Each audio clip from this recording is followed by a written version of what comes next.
Assalamualaikum warahmatullahi wabarakatuh. Kami dari kelompok 4 izin mempresentasikan hasil diskusi kami dengan judul Perumusan Teori Akuntansi. Sebelumnya, terima kasih kepada Ibu Nenek selaku dosen pengampu teori akuntansi. Dengan saya Syura Dustika. Dengan saya juga Taufik Kutafian. Dengan saya Indra Puspita.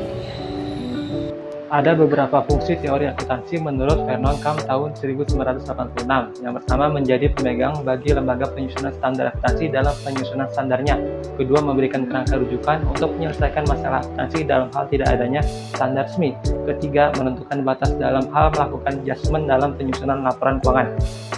Teori akuntansi berkaitan erat dengan penyusunan kebijaksanaan akuntansi. Teori bersama faktor politik dan kondisi sistem ekonomi akan menentukan pembuatan kebijaksanaan akuntansi. Wilayah teori akuntansi menyangkut perumusan postulat, konsep, prinsip dasar, dan teknik dasar akuntansi. Dalam penyusunan kebijaksanaan akuntansi yang akan dijadikan sebagai dasar dalam praktik dan teknik akuntansi dipengaruhi oleh beberapa faktor. Yang pertama ada teori akuntansi, kedua faktor politik, dan yang ketiga kondisi ekonomi. Hal ini membuktikan bahwa kita harus mempelajari teori akuntansi untuk dapat merumuskan kebijaksanaan akuntansi yang tepat.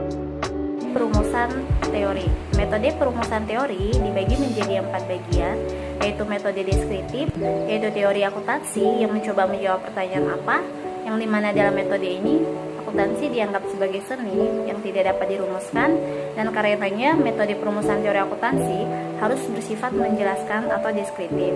Yang kedua ada psikologikal pragmatik, yang dimana di sini diamati sebagai rekasi dari pemakaian laporan keuangan terhadap output atau laporan keuangan yang disusun dari berbagai aturan standar atau pedoman.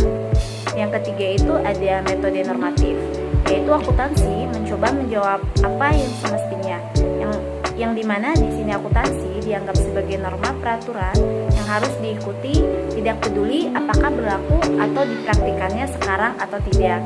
Yang keempat ada metode positif, yaitu suatu metode yang diawali dari suatu teori itu atau modal ilmiah yang sedang berlaku atau diterima umum.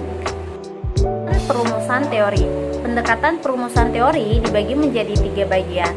Yang pertama itu ada sintaktis, yang dimana di sini teori dirumuskan dalam bentuk hubungan logis atau hubungan yang dirumuskan dalam bentuk aturan seperti aturan bahasa. Yang kedua ada sematik, yang dimana teori ini menghubungkan konsep dasar dari suatu teori ke objek nyata. Yang ketiga ada pragmatik, yaitu di sini hubungan pragmatik itu berkaitan dengan pengaruh kata-kata simbol terhadap manusia. Akuntansi dianggap memiliki kemampuan untuk mempengaruhi perilaku orang, yang dimana teori akuntansi dianggap harus bermanfaat bagi pengambil keputusan, sehingga informasi akuntansi juga harus sesuai dengan kebutuhan para pengambil keputusan ini. Akuntansi. Perumusan teori akuntansi ini juga dibagi menjadi 2 bagian.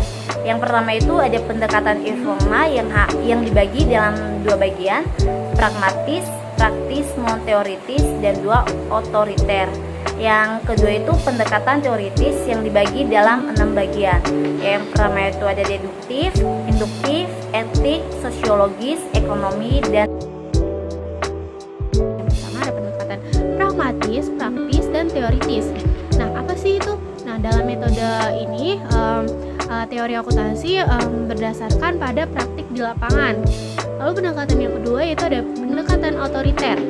Pendekatan otoriter sendiri ini adalah merumuskan teori akuntansi yang didasarkan pada organisasi profesi untuk mengeluarkan pernyataan-pernyataan yang mengatur tentang akuntansi sendiri. Selanjutnya pendekatan yang kedua yaitu ada pendekatan teoritis. Memiliki beberapa pendekatan, diantaranya yang pertama ada deduktif, induktif, etik, sosiologis, dan makroekonomi. Kesimpulan dari materi ini adalah dalam perumusan teori akuntansi penting untuk mengakui bahwa sumber daya internal perusahaan memainkan peran kunci dalam mencapai keunggulan suatu perusahaan tersebut. Tentunya juga memiliki peran penting untuk mencapai kepentingan yang kompetitif dan kinerja yang berkelanjutan untuk membantu perusahaan. Sekian video pembahasan materi ini.